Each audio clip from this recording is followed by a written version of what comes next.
Hello guys! Ayan, ipapakita ko lang sa inyo yung puno ng rambutan namin. Nandito ako sa bubong namin ngayon. At makikita nyo, ayan o. Ito yung sinasabi nila na kapag may tinanim, may aanihin. Ayan o, diba? Ang dami na niyang bunga. Ayan, nahulog pa nga yung ibang bunga nito. Ayan o.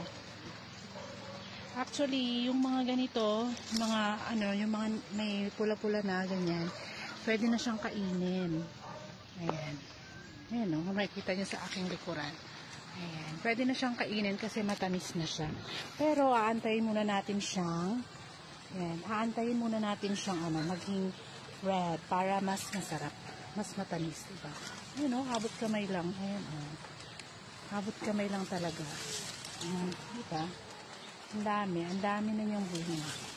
Ayan, magpapapicture ako magpapavideo ako. Halika, nak, para hawakan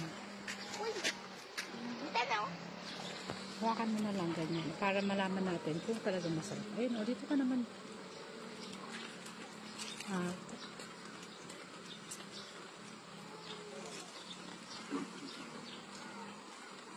Kukuha tayo ng yung pula na. Ayan. I-open natin siya.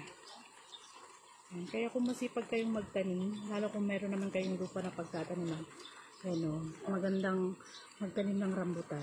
Marilibre na kami sa rambutan. Umuulan na. Ang tamis na. Ayan. Kaya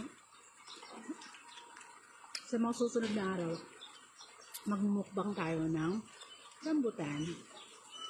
Salamat.